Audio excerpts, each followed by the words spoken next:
সরাসরি চোখ রাখবো ব্রাত্য বসুর সাংবাদিক সম্মেলনে। দেশে চাকরিহারাদের স্বার্থে রাজ্য সরকারের আমাদের বিদ্যালয় শিক্ষা দপ্তর সর্বক্ষণ কাজ করে চলেছে।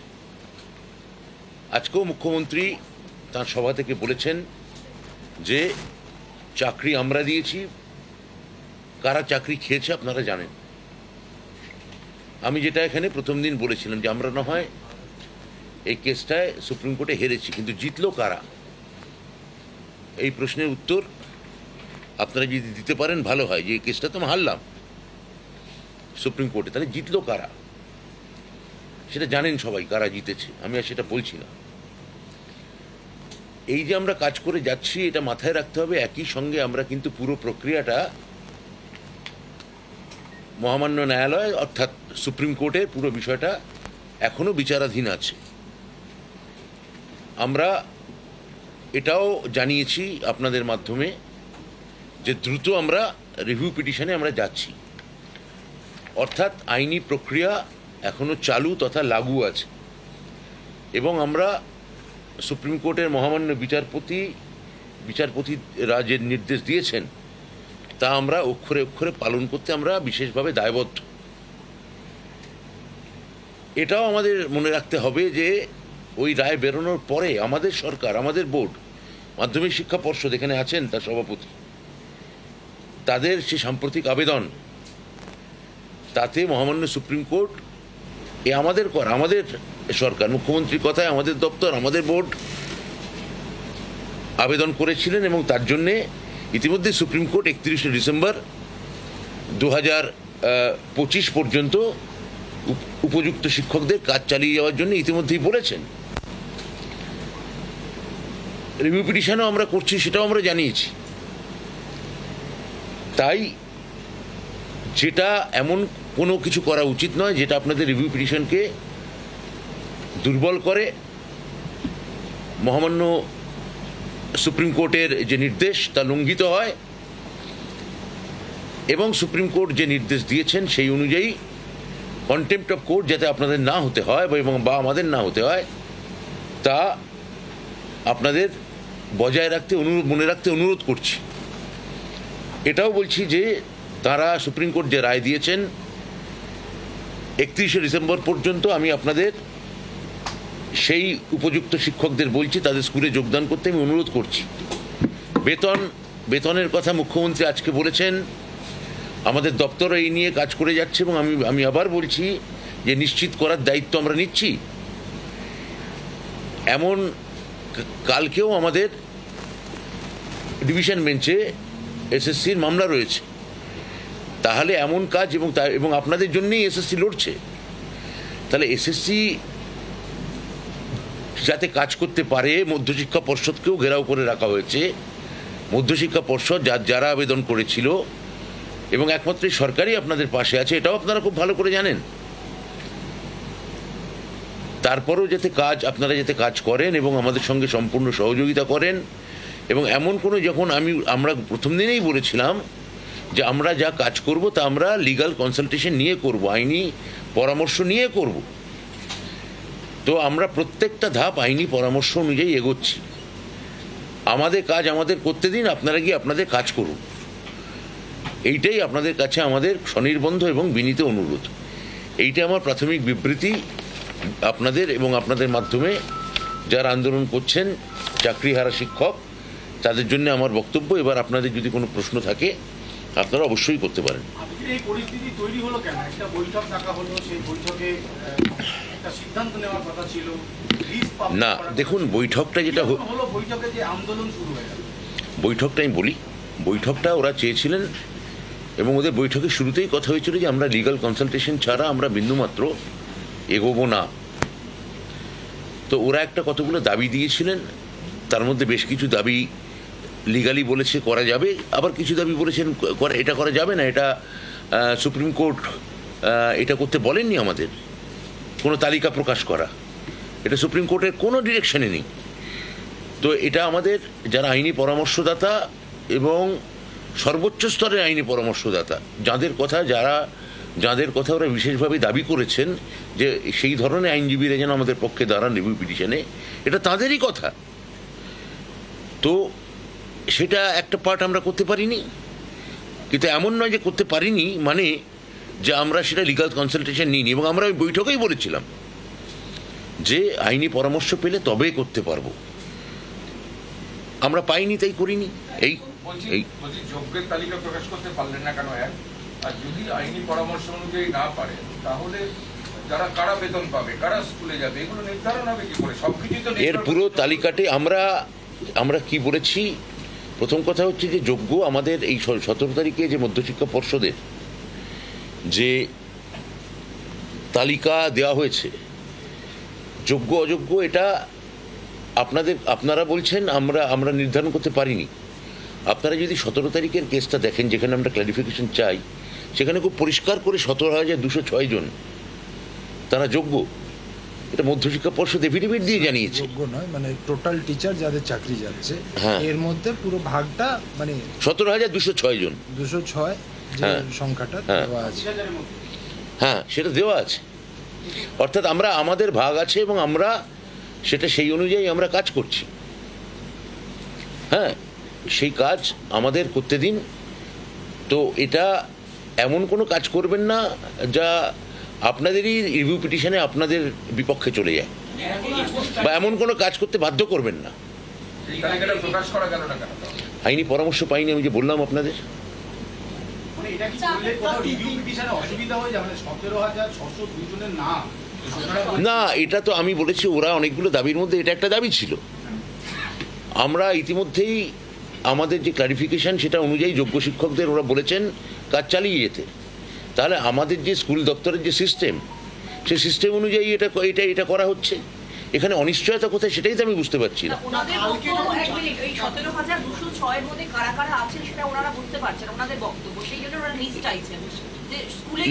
লিস্ট প্রথম কথা হচ্ছে লিস্ট এসএসসি শিক্ষা দপ্তরকে দিতে পারে, শিক্ষা দপ্তর সেই অনুযায়ী কাজ করতে পারে। কথা হচ্ছে যে এদের মধ্যে একজনকেও, যাদের কথা আপনারা বলছেন, তাদের কাউকে কি টার্মিনেশন লেটার দেওয়া হয়েছে? উত্তর হচ্ছে না। এদের কাউকে কি কোনো কাজে যোগ দিতে অসুবিধা হয়েছে? উত্তর হচ্ছে না। এদের কাউকে কি কোনো বেতন বন্ধ করার নির্দেশ দেওয়া হয়েছে? উত্তর হচ্ছে না।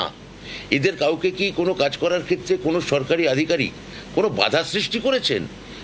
উত্তর হচ্ছে 1-2 জায়গায় করেছেন, সেখানেও আমরা সক্রিয়ভাবে হস্তক্ষেপ করে যাতে এরা প্রত্যেকে কাজে যেতে পারেন আমরা তার বন্দোবস্ত করেছি। তাহলে যেখানে অনিশ্চয়তা নেই, খামোকা এমন কোনো আচরণ করা উচিত না আন্দোলনের স্বার্থে যেটা তাদের রিভিউ পিটিশনকে দুর্বল করে। তাদের সঙ্গে কথা বলেই তো আমরা এগোচ্ছি। একজন করে না বললে আমি বলতে পারবো না।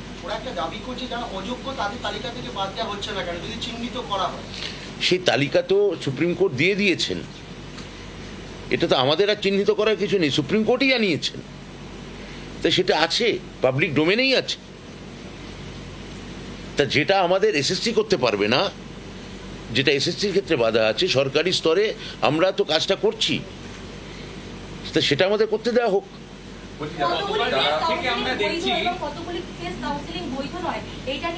এইটা নিয়ে দেখুন, এটা কোন থার্ড ফেজ, ফোর্থ ফেজ, এগুলো যেগুলো আপনারা বলছেন আমরা জানিই না। এগুলোর কথা আমরা বলিনি, এসএসসি চেয়ারম্যানও এটা বলেননি, এবং এটা আমাদের কথা হচ্ছে যে এটা সুপ্রিম কোর্টের অর্ডারেও কোথাও লেখা নেই। তাহলে যা লেখা নেই তা কাল্পনিকভাবে ধরে নিয়ে ওরা কেন এটা নিয়ে কথা বলছেন আমি জানি না। শিক্ষাকর্মী বা থার্ড ফেজ থেকে বাকি কাউন্সিলিং এ যারা আছে বা যোগ্য টিচার, অযোগ্য টিচার, কারা স্কুলে যেতে পারবেন এবং কারা বেতন পাবেন, এই তালিকাটা যদি আপনারা বলেন যোগ্য মধ্যে কারা এর মধ্যে আছে। যেটা সুপ্রিম কোর্ট পরিষ্কার করে বলে দিয়েছেন তো, যে কারা স্কুলে যেতে পারবেন, সেখানে তাদের ক্ষেত্রে একটা ভাষা তারা বার করেছেন, স্পেসিফিক্যালি নট টেইন্টেড। তো এটা সেই অনুযায়ী তো আমরা এগোচ্ছি। তো এটা এই মুহূর্তে এটাকে নিয়ে জলঘোলা করে ওরা নিজেরাই নিজেদের রিভিউ পিটিশনের ক্ষেত্রে আমার মনে হয় বিপদ টেনে আনছেন। এটা আমার মনে হয় ঠিক নয়। যেখানে আমরা তাদের স্বার্থে মুখ্যমন্ত্রী সর্বতভাবে তাদের পক্ষে থাকার নির্দেশ দিয়েছেন, তখন এই সহযোগিতাগুলো আমার মনে হয় করা উচিত। গতকাল রাত থেকে আমরা দেখছি এসএসসি চেয়ারম্যান সহ প্রচুর মহিলা আধিকারিক তারা আটকে রয়েছেন ভেতরে, এবং একটা ছবি দেখা গেছে খাবার নিয়ে যাওয়ার ক্ষেত্রে গতকাল রাত্রিবেলা কিছু বাধা পেতে হয়েছে। যারা ওনারা খাবার অর্ডার করেছিলেন, সে খাবার বা জল ঢুকতে একটু সমস্যা হয়েছিল। আপনারা কিভাবে দেখছেন? না, এটা কেবলমাত্র এসএসসির ক্ষেত্রে না, পর্ষদের ক্ষেত্রেও একই জিনিস এখানে হয়েছে। হ্যাঁ, এই যে পর্ষদের ক্ষেত্রে অনেক মহিলা কর্মী এখানে ভেতরে আটকা পড়ে আছেন। পর্ষদের ক্ষেত্রে একটা বাড়তি জিনিস আছে, এখন মাধ্যমিকের কাজ চলছে রেজাল্টে, অর্থাৎ মাধ্যমিক পরীক্ষার ফল বেরোবে এবং সেখানে খুব গুরুত্বপূর্ণ ডকুমেন্ট সেখানে আছে। সেখানে এই কাজকে ভণ্ডুল করা বা পণ্ড করা এটা ঠিক নয়। এখানে লক্ষ লক্ষ ছাত্রছাত্রীর ভবিষ্যৎ জড়িয়ে আছে। তো এখানে আমরা তাদের, এবং যেভাবে কালকে ওষুধ ফেলে দেওয়া হয়েছে, ওষুধ যেতে দেওয়া মানে নিয়ে যেতে দেওয়া হয়নি, খাবার নিয়ে যেতে দেওয়া হয়নি। তবে আজকে শুনলাম যে ওরা, আমি আপনাদের মাধ্যমে শুনলাম যে ওরা আজকে নমনীয় হয়েছেন। আমি আপনাদের মাধ্যমে ওদের কাছে দাবি রাখবো যে আপনারা আন্দোলন করুন, কিন্তু ওখানকার কোনো মানুষের বা কোনো আধিকারিকের যদি জীবন বিপন্ন হয়ে যায় সেটাও আপনাদের একই সঙ্গে মনে রাখা উচিত। সরকার কি কোনো কড়া মনোভাব নেবে? একেবারেই সরকার কোনো কড়া মনোভাব নেবে না। আমরা কি এতক্ষণ ধরে আছেন কোনো বলপ্রয়োগ করেছি? আমরা পুলিশ দিয়ে বোঝানোর চেষ্টা করেছি। আমরা একেবারেই কোনো কড়া মনোভাবের পক্ষে এখনও নই, এবং আমরা আলোচনাতেই বিশ্বাসী, আমরা আমাদের কাজে বিশ্বাসী। আমার মনে হয় যে ব্যাপারটা কোনো একটা হটকারী জায়গায় নিয়ে গেলে আখেরে রিভিউ পিটিশনটা ডিস্টার্বড হতে পারে, এটা বিড়ম্বিত হতে পারে, সেটা করা উচিত নয়। আজকে মুখ্যমন্ত্রী বলেছেন কে যোগ্য কে অযোগ্য আপনাদের দেখার বিষয় না। এটা সত্যি তো সুপ্রিম কোর্ট বলে দিয়েছে। মুখ্যমন্ত্রী তো ঠিকই বলেছেন।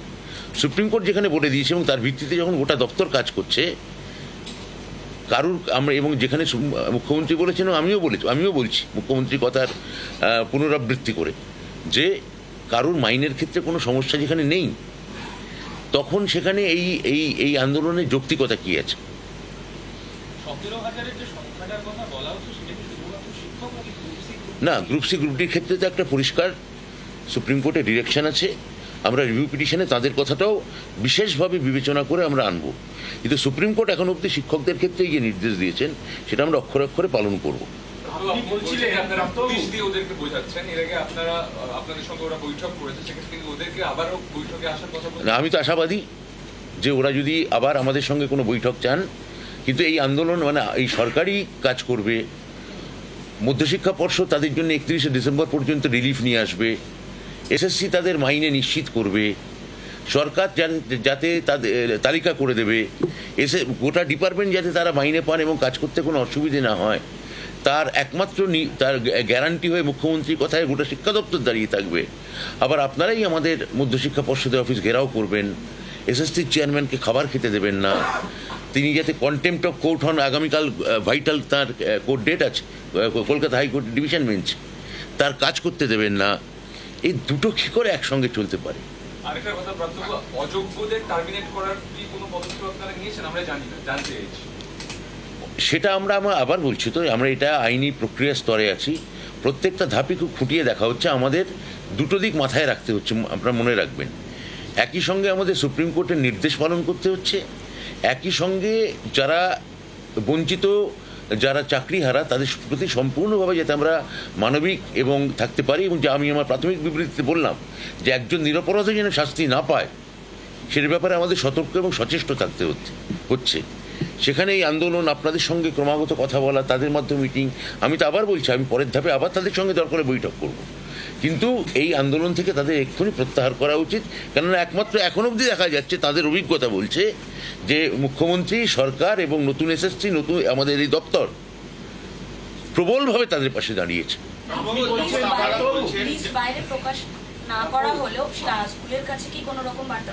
সে সিস্টেম আমাদের কাজ করতে দিন না। আমি তো এক কথা কেন বলাচ্ছেন বারবার? আমি তো বারবার বললাম, কাউকে কি টার্মিনেট লেটার দেওয়া হয়েছে? কারোর বেতন কি বন্ধ করা হয়েছে? হয়নি তো। হ্যাঁ, নতুন প্রশ্ন থাকলে করুন, পুরনো প্রশ্ন করবেন না। আপনি পরে এসছেন, আপনি কিন্তু জানেন না কি প্রশ্ন হচ্ছে। হ্যাঁ, বলছেন ওনারা আপনাদের সাথে সহযোগিতা করছে, আপনি যখন ডাকছেন ওনারা আসছেন, আপনারা 21 তারিখে একটা লিস্ট পাবলিশ হতে পারে সম্ভাবনা চলছিল, কিন্তু আপনি বলছেন যে first page, second page, third পেজের কথা ওঠেনি। কারা তুললো? আর ওনারা বলছেন আপনাদের কারা তুললো আপনারা বলুন। এই ফার্স্ট পেজ, সেকেন্ড পেজ আমরা তো জানি না। না, ভেতর থেকে আমাকে দেখাতে হবে কে বলেছে। আমি তো জানি না, আমরা বলিনি। হ্যাঁ, আমার মনে হয় না, আমার মনে হয় লিগ্যাল ক্লারিফিকেশন যেটা কাজ চলছে তা না হলে আমরা এই বিষয়ে ওরা কে কি বলেছে আমি এটার কোনো সুপ্রিম কোর্টে তাদের ক্ষেত্রে কোনো গাইডলাইন নেই। লিস্ট প্রকাশ করতে আমাদের আইনি পরামর্শ তো আমাদের অসুবিধা ছিল না তো, আমি তা বলেছি আমরা তো ইতিবাচক ছিলাম। আমাদের সর্বোচ্চ স্তরে আইনজীবীরা বলছেন এটা কন্টেম্প্ট অফ কোর্ট হতে পারে, তার সম্ভাবনা থাকছে। আমি তো মানে আমাদের করা মধ্যশিক্ষা পর্ষদের সেই দপ্তরের ক্লারিফিকেশনের ভিত্তিতে যে প্যানেল সম্পূর্ণ বাতিল হয়ে গেছিল, আমাদের সদিচ্ছা না থাকলে আমরা কি ক্লারিফিকেশন করতাম? আমরা কি 31শে ডিসেম্বর অব্দি যে ব্রিদিং স্পেসটা পাওয়া গেল সেটা যদি আমাদের আবেদনের ভিত্তিতেই তো হয়েছে, তাহলে আমাদের সদিচ্ছা না থাকলে কি সেটা হতো? আমাদের সদিচ্ছা না থাকলে কি কাউকে এখন অব্দি কাউকে টার্মিনেশন লেটার দেওয়া হয়েছে? হয়নি। তাহলে সদিচ্ছা একমাত্র আমাদেরই আছে, পাশে দাঁড়ানোর মনোভাব একমাত্র আমাদেরই আছে, মানবিকতার যে কথা বলা হচ্ছে সেটা একমাত্র আমরাই দেখিয়েছি। আপনারা যখন মানবিকতার খাতিরে আপনারা ইতিমধ্যে বৈঠক করেছেন, মুখ্যমন্ত্রী মমতা বন্দ্যোপাধ্যায় বারংবার বলছেন যে আমরা এখনো, মুখ্যমন্ত্রী আজকেও বলেছেন, মুখ্যমন্ত্রী আজকে বলেছেন এবং মুখ্যমন্ত্রী সর্বতভাবে ওদের পাশে আছেন। কিন্তু গতকাল রাত্রিবেলা আন্দোলন চলাকালীন অপোনেন্ট দলের কয়েকজনকে দেখা গেছিল, তারা বলছেন যে কিছু সমস্যা ক্রিয়েট করা। আমার বক্তব্য হচ্ছে আন্দোলন করছেন চাকরিহারা, সেখানে অপোনেন্ট দল গিয়ে ওখানে কি করছেন? ওরা এই জায়গায় ওরা তো কারা, আমি তো আবার বললাম অপোনেন্ট দলকে জিজ্ঞেস করুন যে যদি আমরা এই মামলায় হেরে থাকি তাহলে কি ওরা জিতলেন? মানে ওরা কি চাকরি খাওয়ার ক্ষেত্রে ওরা সফল হলেন? তাহলে যারা চাকরি খাওয়ার ক্ষেত্রে সফল হলেন তারা ওখানে আন্দোলনকারীদের মাঝে গিয়ে কোন ঘোলা জলে কোন মাছ ধরতে চাইছেন?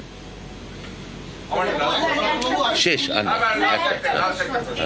আপনি যে 17,206 যোগ্য তালিকা বললেন সুপ্রিম কোর্টে জমা দিয়েছেন, যোগ্য শিক্ষকের তালিকা? যোগ্য নয়, টোটাল শিক্ষক যাদের চাকরি টার্মিনেট হয়ে যাবে 11%, যেটা দেওয়া আছে MA অ্যাপ্লিকেশনের কথা স্যার উল্লেখ। এটা পরিষ্কার করে কথা বলুন, এই কথা কিছু বোঝা যাচ্ছে না। আপনি হয় বলবেন না, নয় পরিষ্কার করে বলুন, পরিষ্কার করে কথা বলুন। 17,206 মিসলেনিয়াস অ্যাপ্লিকেশনে যে 11% টিচারদের চাকরি যাচ্ছে, এবং আমরা যে অ্যাপ্লিকেশন করেছিলাম যে এদেরকে সময় দেওয়া হোক, নট 31শে ডিসেম্বর, নট স্পেসিফিক্যালি টেন্টেড, আমাদের সেই অ্যাপ্লিকেশনে সেই সংখ্যাটা দেওয়া ছিল যে এতগুলো টিচার। উনি আধিকারিকের ভাষায় বলছেন কে? সুপ্রিম কোর্ট প্রথম কথা বলে দিয়েছেন যে কারা যোগ্য, মানে নট স্পেসিফিক্যালি টেন্টেড আর কারা টেন্টেড। তাহলে সেই তার ভিত্তিতে আমরা জানতে চেয়েছিলাম, সুপ্রিম কোর্টে বোর্ড জানতে চেয়েছিল যে কারা টেন্টেড আর কারা আনটেন্টেড আপনারা বলুন। তারা পরিষ্কার করে আমাদের একটা ডিরেকশন দিয়েছেন, সেই ডিরেকশন অনুযায়ী এখন অবধি কোনো শিক্ষককে, যারা যোগ্য শিক্ষক সুপ্রিম কোর্টের দেওয়া তালিকা, কাউকে তাদের আমরা স্কুলে যেতে বলেছি, অর্ডার পাঠিয়ে দিয়েছি, জয়েন করতে বলেছি, এবং মুখ্যমন্ত্রী নিজে বেতনে তাদের নিশ্চয়তা দিয়েছেন। হ্যাঁ, সেই সংখ্যাটা কি 17,206? সে সংখ্যাটা কত? আরো বেশি? হ্যাঁ, এসএসসি লিস্ট, এই যে এখন এসএসসি একটা লিস্ট পাঠাবে, সেই লিস্টের সঙ্গে আমরা ট্যালি করবো। আমি বললাম তো এটা মানে প্রথম ধাপে হয়তো একটা লিস্ট তৈরি হয়েছে 17,000 সামথিং, তারপর আরও কেউ সেই লিস্ট আসতে পারে। যতক্ষণ না আসছে এটা এমন কোনো কথা আমাকে দিয়ে বলানোর চেষ্টা করানো উচিত নয় যেটা মানে সুপ্রিম কোর্টের কন্টেম্প্ট হতে পারি। প্রথম কথা হচ্ছে, আমি আবার বলি যে সুপ্রিম কোর্ট যে নির্দেশ দিয়েছেন তা আমরা মানছি, এবং শিক্ষকদের এখন অবধি কোনো কারুর একজনেরও বেতন বন্ধ হয়নি। তাহলে অনিশ্চয়তাটা কোথায়?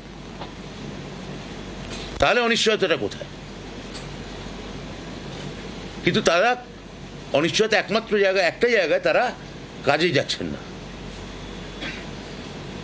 তারা কাজে গেলেই তো সমস্যা নেই।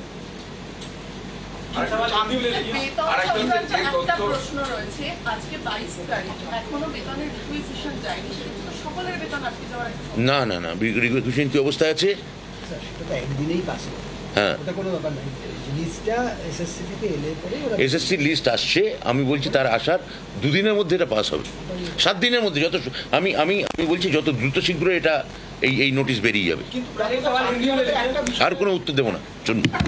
আর কোনো প্রশ্ন আছে? প্রাপ্তবাবু চাকরি লাস্ট বলুন। হ্যাঁ, আমার একটা প্রশ্ন ছিল যে যে তথ্য দিয়ে এখনো পর্যন্ত সুপ্রিম কোর্ট কনভিন্স হলো না যোগ্য কারা যোগ্য তালিকা কি, supreme court convinced, supreme court convinced, সেই অনুযায়ী তালিকা দিয়েছেন, সেটা তারা জানিয়ে দিয়েছেন। আমরা সেই অনুযায়ী প্রত্যেককে কাজে যোগ দেওয়ার অনুরোধ করেছি।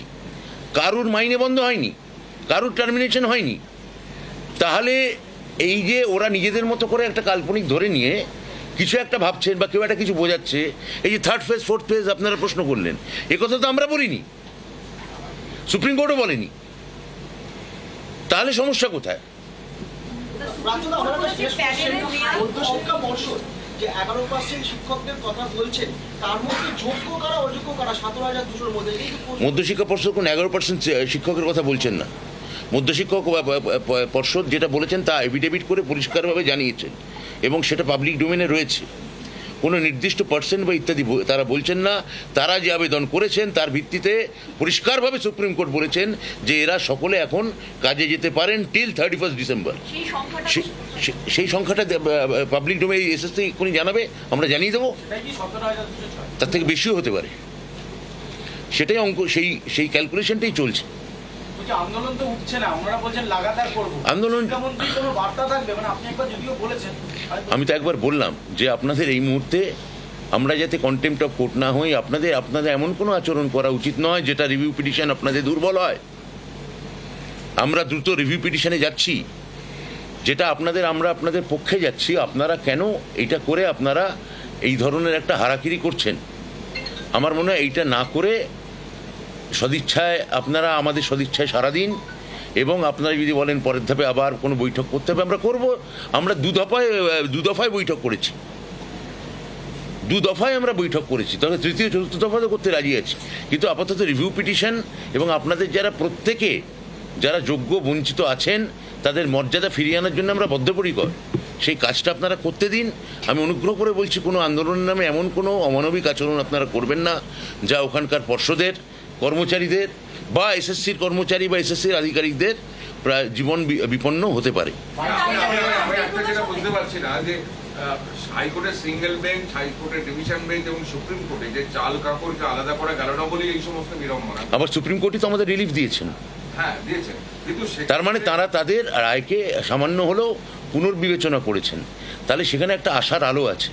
সেই আশার আলোটা যাতে আরো উজ্জ্বলতর হয় সেই চেষ্টা আমরা চালাচ্ছি। না, এটা তো পরিষ্কার আমি বলে দিচ্ছি, কোনো তালিকা প্রকাশ হবে না। কেননা এটা আইনি আমাদের পরামর্শদাতারা বলেছেন, এটা সুপ্রিম কোর্টের এরকম কোনো গাইডলাইন নেই। এরকম করলে এটা কন্টেম্প্ট অফ কোর্ট হতে পারে।